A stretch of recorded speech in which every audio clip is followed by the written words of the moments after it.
اب ہم بات کریں گے کہ کن طریقوں سے بچوں کی سیلف اسٹیم کو بڑھایا جا سکتا ہے، اور اس میں نبی صلی اللہ علیہ وسلم کا طریقہ کار کیا تھا۔ پہلی چیز، بچوں کی صلاحیت کا ذکر کر کے ان کی خود اعتمادی کو بڑھایا جائے۔ پیچھے بھی اس کا ذکر ہوا تھا۔ حضرت انس بیان کرتے ہیں کہ رسول اللہ صلی اللہ علیہ وسلم مدینہ تشریف لائے تو آپ کے ساتھ کوئی خادم نہ تھا، کوئی ہیلپر نہیں تھا، اس لیے ابو طلحہ میرا ہاتھ پکڑ کر رسول اللہ صلی اللہ علیہ وسلم کی خدمت میں لے گئے۔ یہ 10-11 سال کے بچے تھے۔ عرض کیا، یا رسول اللہ صلی اللہ علیہ وسلم، انس سمجھدار بچہ ہے۔ اب یہ جو ہے نا، باپ کہہ رہا ہے انس سمجھدار بچہ ہے۔ یہ اس کی صلاحیت ہے بچے کی کہ اس کے اندر سمجھداری ہے، وزڈم ہے، یہ آپ کی خدمت کرے گا۔ اب آپ دیکھیے کہ نبی صلی اللہ علیہ وسلم اللہ کے رسول ہیں، اتنی بڑی شخصیت ہے، اور ایک 10 سال کا بچہ آپ کو دیا جا رہا ہے کہ یہ آپ کی خدمت کرے گا۔ اب ہمارے ہاں تو یہ کہ اگر کوئی 10 سال کا بچہ خود سے بھی یہ کہنا کہ میں یہ کام کرنا چاہتا ہوں، تو ماں کہے گی ابھی تم اس قابل نہیں۔ وہ اللہ کے رسول، وہ اتنی بڑی شخصیت، تم کیا کرو گے؟ تم تو ان کو تنگ کرو گے، چھوڑو پرے۔ لیکن نبی صلی اللہ علیہ وسلم ان کو کس طرح انکریج کرتے ہیں۔ حضرت انس بہت سے اس میں واقعات سناتے ہیں۔ تو پہلا قدم کس نے اٹھایا؟ ماں باپ نے۔ انہوں نے اپنے بچے کے لیے سوچا کہ یہ اتنا بڑا کام کر سکتا ہے، اس کو انکریج کیا، اور صرف انکریج نہیں کیا، لے گئے ساتھ ہاتھ پکڑ کے نبی صلی اللہ علیہ وسلم کے حوالے کیا، تو ان کو بھی کانفیڈنس دیا کہ اس کو آپ چھوٹا نہ سمجھیں، یہ بہت سمجھدار ہے، چھوٹے ہوتے ہوئے بھی سمجھدار ہے۔ ایسے بہت سے بچے ہوتے ہیں کہ جو اس عمر میں بہت سمجھدار ہوتے ہیں، لیکن ماں باپ ان کو سمجھدار نہیں سمجھتے، کیونکہ ان کی ایکسپیکٹیشن بہت بڑی ہوتی، بہت ہائی ہوتی، اور وہ ان کو نکما ہی سمجھے چلے جاتے ہیں۔ تو بچوں کو ان کی خاص صلاحیت کو سامنے رکھ کے کانفیڈنس دیں۔ حضرت انس کہتے ہیں کہ میں نے آپ کی خدمت سفر اور حضر ہر جگہ کی، میں ہر جگہ آپ کے ساتھ ہوتا تھا، ہر جگہ آپ کی خدمت کرتا تھا۔ آپ نے مجھ سے کسی کام کے بارے میں جسے میں نے کر دیا ہو یہ نہیں فرمایا کہ تم نے یہ کام اس طرح کیوں کیا، اور کسی کام کے بارے میں جسے میں نہ کر سکا آپ نے یہ نہیں کہا کہ تم نے یہ کام کیوں نہیں کیا۔ ہم سے اتنا صبر نہیں ہوتا نا، ہم ساتھ ہی تبصرہ کر دیتے ہیں، یہ کیوں نہیں کیا، یہ ایسے کیوں کیا، یہ ویسے کیوں کیا۔ اس سے کیا ہوتا ہے کہ سامنے والا جو ہے وہ اور بھی کانفیڈنس لوز کر دیتا ہے کہ ہاں میں تو نہیں کر سکتا۔ اچھا، اس کا نقصان کے تو پھر ہمیں ہی ہوتا ہے جو وہ کام نہیں کر پاتا، لیکن غلطی ہماری اپنی ہوتی اس کا کانفیڈنس خراب کرنے کی۔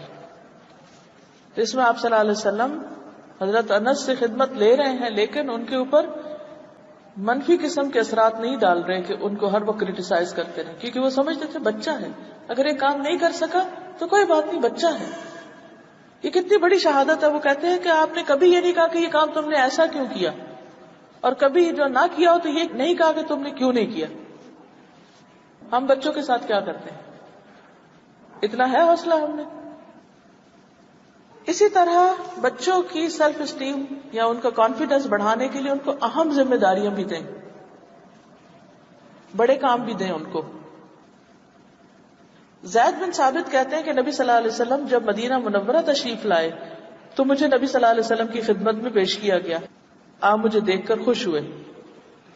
لوگوں نے عرض کیا، یا رسول اللہ صلی اللہ علیہ وسلم، بنو نجار کے اس بچے کو آپ پر نازل ہونے والی قرآن کی 10 سے کچھ زیادہ صورتیں یاد ہیں۔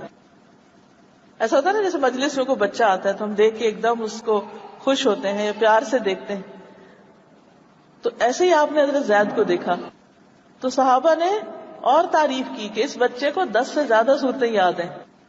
تو آپ کو بہت تعجب ہوا کہ اچھا اس کا حافظہ اتنا اچھا ہے۔ فرمایا، زید یہودیوں کا طرز تحریر سیکھ لو، عبرانی زبان سیکھ لو۔ آپ نے کسی بڑے کو نہیں کہا، بچے کو کہہ رہے ہیں کہ تم یہ لینگویج سیکھ لو، کیونکہ اللہ کی قسم اپنے خطوط کے حوالے سے مجھے ان پر اعتماد نہیں کہ جب مجھے ان سے لکھوانا ہوتا ہے تو مجھے نہیں پتا چلتا کہ کیا کرتے ہیں۔ وہ کہتے ہیں کہ میں نے ان کی لکھائی سیکھنا شروع کر دی، ابھی 15 دن نہیں گزرنے پائے تھے کہ میں اس میں مہارت حاصل کر چکا تھا، ماسٹری حاصل کر لی تھی۔ میں ان کے خطوط پڑھ کر نبی صلی اللہ علیہ وسلم کو سناتا، اور جب آپ جواب دیتے تو میں ہی اسے لکھا کرتا تھا۔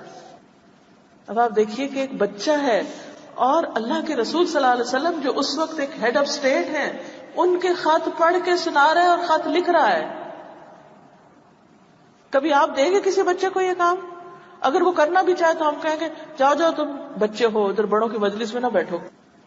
پھر سیلف اسٹیم بلڈ کرنے کے لیے بچوں کی جو فزیکل ویکنیسز ہیں ان پر ہنسنا نہیں، نہ کسی کو ہنسنے دینا ہے، بلی نہیں کرنے دینا. بعض اوقات ایسا ہوتا ہے نا کہ بچے ہکلا کے بولتے ہیں، یا بعض اوقات تھوڑے موٹے ہوتے ہیں، یا بعض اوقات کوئی اور کمی بیشی ہوتی ہے، تو اس پر آپ نے ان کو مذاق کا نشانہ نہیں بنانا اور نہ بننے دینا ہے. کوئی اور بھی بنا رہا تو اس کو بھی روکنا ہے. نبی صلی اللہ علیہ وسلم نے ابن مسعود کو حکم دیا تو وہ درخت پہ چڑھ گئے. آپ نے انہیں کچھ لانے کے لیے کہا تھا. صحابہ ابن مسعود کو جب درخت پہ چڑھتے ہوئے دیکھتے ہیں تو ان کی پنڈلی ان کو نظر آتی ہے، تو وہ پتلی پتلی پنڈلیاں دیکھ کے ہنسنے لگتے. آپ نے فرمایا کیوں ہنس رہے ہو؟ آپ کو پتا چل گیا کہ یہ ان کی پنڈلیوں پہ ہنس رہے ہیں کہ پتلے پتلے اوپر چڑھے جا رہے ہیں. آپ نے فرمایا یقیناً عبداللہ کا پاؤں قیامت کے دن میزان میں احد پہاڑ سے بھی زیادہ وزنی ہوگا. تم ان پنڈلیوں پہ ہنس رہے ہو، یہ احد سے بھی زیادہ بھاری. ادھر صحابہ بھی رک جائیں گے جن کی ہنسی نکل گئی. بازو کا تو ہوتا ہے نا کوئی ایسی چیز دیکھا بے اختیار بھی ہنسی نکل جائے. اور دوسری طرف عبداللہ بن مسعود کو قطعاً کوئی احساس کمتری نہیں ہوگا کہ ہائے میری پنڈلیاں ایسی کیوں ہیں. لیکن اس کے برعکس ہم کیا کرتے ہیں؟ کوئی جو بچے میں ویکنس ہو، جس میں اس کا اپنے بیچارے کا کچھ بھی قصور نہ ہو، اسے بار بار تانے دیتے چلے جاتے ہیں.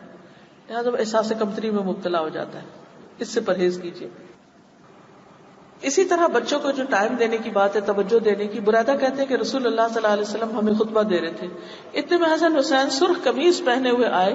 وہ گر رہے تھے، اٹھ رہے تھے، شرارتیں کر رہے تھے. آپ ممبر سے اترے، ان کو پکڑا اور دونوں کو ممبر پہ لے گئے. ہم ہوتے تو کیا کرتے؟ اس بچے کو پکڑو اور باہر لے جاؤ. آپ نے کسی کو نہیں کہا.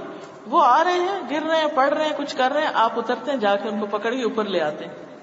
اب ان کو پتا ہے ہمیں توجہ دی جا رہی ہے، ان کی سیلف اسٹیم بڑھ رہی ہے نہیں.